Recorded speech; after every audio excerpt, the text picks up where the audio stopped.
फैसला, हत्या के प्रयास और आपराधिक साजिश का था मामला। पेपर मिलों में भूसों पर प्रतिबंध, आगामी आदेश तक प्रयोग वर्जित। अमरोहा के जिला अस्पताल का मामला, भाजपा नेता ने सीएमओ को बताया भ्रष्ट अधिकारी। छात्राओं ने देखी द केरल फिल्म, भाजपा नेत्री की पहल। 8 लाख के सोने के साथ संदिग्ध व्यक्ति गिरफ्तार, जीआरपी की बड़ी पहल। नमस्कार, आप देख रहे हैं आज की खबर। आपके साथ में हूं Afifa Malik. MP MLA court में मुख्तार अंसारी के खिलाफ हत्या के प्रयास और आपराधिक साजिश का मामला विचाराधीन था। वर्ष 2009 में मोहम्मदाबाद थाने में मीर हसन ने सोनू यादव के खिलाफ हत्या के प्रयास का केस दर्ज कराया था। मामले में निर्णय देते हुए गाजीपुर एमपी एमएलए कोर्ट ने मुख्तार अंसारी को दोष मुक्त कर दिया है। कोर्ट ने मामले में फैसला देते हुए मुख्तार अंसारी को बरी कर दिया। कोर्ट के इस फैसले से माफिया मुख्तार अंसारी के लिए राहत की बड़ी खबर आई है। था ये 2009 का मामला था। थाना मोहम्मदाबाद कोतवाली गाजीपुर में एक 307 का एफआईआर पंजीकृत कराया गया था मीर हसन द्वारा। उसमें मुख्तार अंसारी नामजद अभियुक्त नहीं थे और मुख्तार अंसारी जो है 25 अक्टूबर 2005 से गाजीपुर जेल में निरुद्ध थे और ये घटना 2009 की है। उस समय भी मुख्तार अंसारी गाजीपुर जेल में निरुद्ध थे और एफआईआर में नामजद नहीं थे। सोनू यादव एक नामजद अभियुक्त था जो कि इस मुकदमे में पहले ही कई वर्षों पूर्व ही बरी हो चुका है और मुख्तार अंसारी को आज माननीय न्यायाधीश महोदय एमपी एमएलए कोर्ट द्वारा आज 120B भारतीय दंड विधान के अंतर्गत दोष मुक्त कर दिया गया है। ये 24/11/2009 को मीर हसन नामक व्यक्ति के ऊपर थाना मोहम्मदाबाद में जानलेवा हमला हुआ था और उसी मामले में 120B के भाई आईपीसी के तहत इनके ऊपर भी आरोप पत्र आया था और 2010 में ही सोनू यादव जो मेन एक्यूज था जिसके बारे में गोली चलाना कहा जाता है। मुजफ्फरनगर के जिला प्रशासन ने पेपर मिलों को लेकर एक आदेश जारी किया है, जहां आगामी आदेश तक पेपर मिल में भूसे का प्रयोग वर्जित रहेगा। अपर जिलाधिकारी राजस्व गजेंद्र कुमार ने कहा, जानकारी प्राप्त हुई है कि मुजफ्फरनगर के पेपर मिलों में भूसे का उपयोग करके पेपर बनाने का काम हो रहा है। उन्होंने कहा कि पेपर मिलों के द्वारा भूसे का उपयोग किया जाएगा तो जानवरों के लिए भूसे की कमी हो जाएगी। यदि किसी पेपर मिल में भूसे का प्रयोग किया गया तो कार्रवाई की जाएगी। भूसा इंडस्ट्री को भी चाहिए और पशुओं के लिए भी चाहिए। पशुओं की पहली प्राथमिकता है, लेकिन हमारी इतनी बड़ी इंडस्ट्री है जो सरकार को जीएसटी देती है और रेवेन्यू देती है, सरकार को रोजगार देती है। उनकी हम समीक्षा करके बैठ के बातचीत करेंगे, दोनों का समान रूप से काम चलता रहे, ऐसा प्रयास है। तो ये कई माध्यम से जानकारी प्राप्त हुई है कि जो जनपद मुजफ्फरनगर में पेपर मिल है वो भूसे का उपयोग करके पेपर बनाने का कार्य कर रही है, क्योंकि आगामी जो समय है जिसमें जनपद मुजफ्फरनगर में जितनी भी गौशालाएं हैं वहाँ पर भूसे की कमी परिलक्षित हो रही है और इसके दृष्टिगत जो पेपर मिल के द्वारा अगर भूसे का उपयोग किया जाएगा तो जानवरों के लिए भूसे की कमी हो जाएगी। तो इसलिए ये क्योंकि ये नियम विरुद्ध है और इसके लिए उनको प्रतिबंधित किया गया है कि आगामी आदेश तक इस तरह कोई भी अगर संज्ञान में आता है तो उस पर कार्रवाई की जाएगी। अगली खबर अमरोहा से है, जहां भाजपा नेता के मामा की मौत के चलते आरोपी कर्मचारियों पर कार्रवाई न होने से भाजपा नेता काफी नाराज हो गए। भाजपा नेता के मामा ने जिला अस्पताल में तड़प कर दम तोड़ दिया था। जानकारी के मुताबिक अस्पताल में पीड़ित को स्ट्रेचर पर लेकर घूम रहे नेता को अस्पताल की तरफ से कोई मदद या इलाज नहीं मिला। हादसे से परेशान और नाराज भाजपा नेता ने सीएमओ राजीव सिंघल को भ्रष्ट अधिकारी बताया और प्रशासन के खिलाफ आवाज उठाई। दो शिकायती पत्र मैं दे चुका हूं। सीएमओ साहब ने अभी तक उस पर कोई जांच नहीं करी, कोई किसी के खिलाफ कोई भी कुछ कार्रवाई नहीं करी।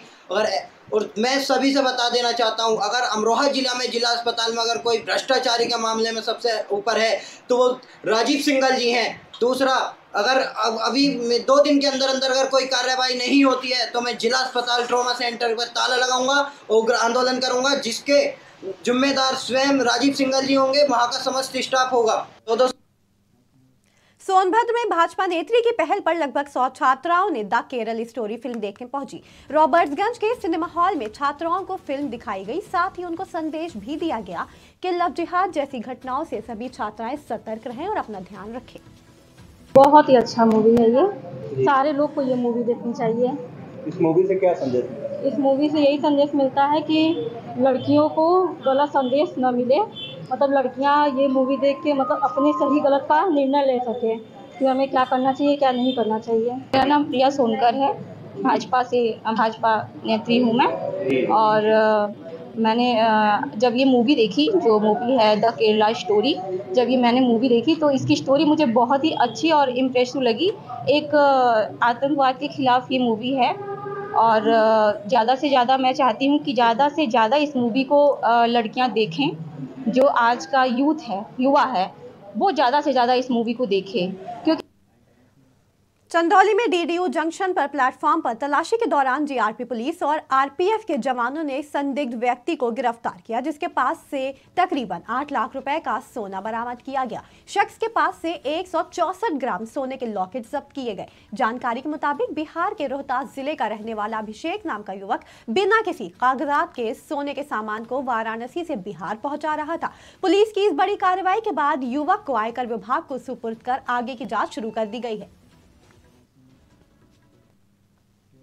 कानपुर के कल्याणपुर थाना क्षेत्र अंतर्गत अनुसूचित जाति बालक छात्रावास में बीते 2 महीने पहले 2 छात्र गुटों में जमकर मारपीट का मामला सामने आया था, जिसमें कल्याणपुर पुलिस ने गंभीर धाराओं पर मुकदमा दर्ज किया था। साथ ही अवैध रूप से रह रहे छात्रों को कमरे को खाली भी कराया गया। इस कार्रवाई के दौरान समाज कल्याण अधिकारी और कल्याणपुर थाने की फोर्स मौके पर मौजूद रही। समाज कल्याण अधिकारी प्रज्ञा पांडे ने बताया, बीते कुछ महीने पहले 2 पक्षों में किसी बात को लेकर छात्रावास के अंदर जमकर मारपीट हुई थी। जो छात्र इस घटना में शामिल थे उनको समाज कल्याण के द्वारा नोटिस दे दी गई। वहाँ पे 7 बच्चों के खिलाफ कार्रवाई हो रही है, जिसमें से अवैध बच्चे रह रहे हैं, ठीक है, और कुछ बच्चों ने कुछ महीने पहले मारपीट की थी, उनके खिलाफ FIR दर्ज है, उनको रेस्ट्रिकेट किया गया। उन दोनों कैटेगरी के बच्चों को नोटिस दी जा चुकी है 3 दिन, इसके बावजूद इन्होंने खाली नहीं कराया, इसलिए आज इनको खाली कराने की कुछ संतुष्ट नहीं है सर। ये सरासर तानाशाही है। आते हैं सिर्फ यहाँ पे जो अनलीगल लड़के रहे, करीब उनकी 25 साल उम्र है, 10-15 लड़के रह रहे हैं इस रूम में, हर जगह रहते हैं, सब ताला मार के भाग गए। सर हम लोग लीगल, हमारा एडमिशन है सर। यहाँ पर झगड़ा हुआ था, पानी को लेकर झगड़ा हुआ था। एक बार मोटर नहीं बना था, 10-15 दिन से पानी नहीं आ रहा था, तो जो हमारे सीनियर लोग थे वो सर हमारी रैगिंग करते थे, हमको परेशान करते, हमारे पानी भरो, हमारे लिए करो, वो करो। तो सर हमने विरोध किया इसका, तो उन्होंने गाली गलौज करी, तो इस वजह से झगड़ा हुआ, मारपीट हुई थोड़ी बहुत सी, तो उनके थोड़ी चोट आई, थोड़ी हमारे चोट आई। इस वजह से उन लोगों ने अपना FIR दी थाने में जाके, तो हमने सर DM साहब के यहाँ प्रार्थना दिया, हम लोग 4-5 लोग जाके सर जो अनलीगल स्टूडेंट। थाना कल्याणपुर क्षेत्र के इंदिरा नगर क्षेत्र में एक अम्बेडकर छात्रावास है, वहाँ पर आज सुबह ACM और जिला समाज कल्याण जो अधिकारी हैं उनकी तरफ से एक पुलिस को सूचना प्राप्त हुई कि वहाँ पर छात्रावास में कुछ लोग अवैध रूप से रह रहे हैं जो अधिकृत नहीं है उसमें रहने के लिए, तो उनको खाली करवाने की कार्रवाई की जानी थी। इस संबंध में उनकी रिक्वेस्ट के आधार पर थाने से पुलिस को भेजा गया, जहां मौके पर वो छात्रावास को खाली करवाने की कार्रवाई। औरैया के एरवा कटरा ब्लॉक क्षेत्र में लोगों को मजबूरी के चलते टेंट हाउस की मेजों के ऊपर से जनाजा निकालना पड़ा। बिना बारिश के ही सड़कें नाली के गंदे पानी से भरी हुई हैं, जिसके चलते राहगीरों को तमाम परेशानियां उठानी पड़ रही हैं। इसी कारण टेंट हाउस की मेजों को बिछाकर शव यात्रा निकाली गई। वहां रहने वाले लोगों के मुताबिक उस इलाके में हमेशा ही ऐसे हालात बने रहते हैं। इस दृश्य के बाद कहीं न कहीं तमाम सवाल खड़े होते हैं कि एक तरफ सरकार स्वच्छता के निर्देश देती है, लेकिन जिला प्रशासन इसका कितना पालन कर रहा है, ये अपने आप में एक बड़ा सवाल है। अमरोहा के सेंट मैरी स्कूल से दिल दहला देने वाला मामला सामने आया, जहां बस चालक और बच्चों के बीच जमकर हंगामा हुआ। बताया जा रहा है कि बस चालक ने बच्चों की बेल्ट से पिटाई की, जिसके बाद स्कूल बस चालक बस लेकर मौके से फरार हो गया। बस चालक की इस हरकत के बाद एक महिला ने ड्राइवर को पकड़ लिया, लेकिन ड्राइवर ने महिला के साथ भी काफी बदसलूकी की। मौके पर पहुंची पुलिस ने मामले की जाँच शुरू कर दी है। ये है बच्चों को बेल्ट, बच्चे आ रहे थे जब गाड़ी में, तो बच्चों को बेल्टों से मार रहा था। कौन सी गाड़ी में? सेंट मैरीज गाड़ी है, बस स्कूल बस है पूरी। अच्छा, फर्स्ट टाइम पे आती है पहले ही। अच्छा। तो मैं मुझसे देखा ना गया, मैं चढ़ी, मैंने उसे उतार दिया। अच्छा, जो सेंट मैरी बस को चलाता है ड्राइवर, वही मार रहा था बच्चों को, मार रहा था पूरी तरीके से। कई बच्चों को मारा उसने। तो मैं चढ़ी, मैं उतार लाई। उसको उतारने के बाद मैंने जब उसकी बेल्ट छीनी तो एक पुलिस वाला आ गया, उसने कहा उसकी जिम्मेदारी है, यही था भाई साहब, उसकी जिम्मेदारी है, रहने दो, छोड़ दो। मैं तो उसके बेल्ट मारना चाह रही थी, छोड़ ही नहीं रहा था, इतने पुलिस वाले ने भगा दिया और हम पे चिपट। अमेठी जिले के गौरीगंज कोतवाली क्षेत्र अंतर्गत ग्राम सभा गुड़रू में सगे दो भाइयों के बीच बकरी चुराने की बात को लेकर विवाद शुरू हो गया, जहां पर बड़े भाई और उनके बेटे ने मिलकर लाठी डंडे धारदार हथियार से छोटे भाई के परिवार पर हमला कर दिया। लगभग 50 वर्ष के राम नायक सिंह, उनकी पत्नी और पुत्र गंभीर रूप से घायल हो गए। स्थानीय लोगों ने तीनों घायलों को इलाज के लिए गौरीगंज स्थित जिला चिकित्सालय पहुंचाया। डॉक्टरों ने प्राथमिक उपचार करने के बाद तीनों को लखनऊ के ट्रॉमा सेंटर रेफर कर दिया। तीनों घायलों को एम्बुलेंस के रास्ते लखनऊ ले जाया जा रहा था, तभी रास्ते में ही गंभीर रूप से घायल राम नायक की मृत्यु हो गई। पुलिस अधीक्षक के मुताबिक तहरीर प्राप्त नहीं हुई है। तहरीर प्राप्त होते ही धाराओं में मुकदमा दर्ज कर आगे की कार्रवाई की जाएगी।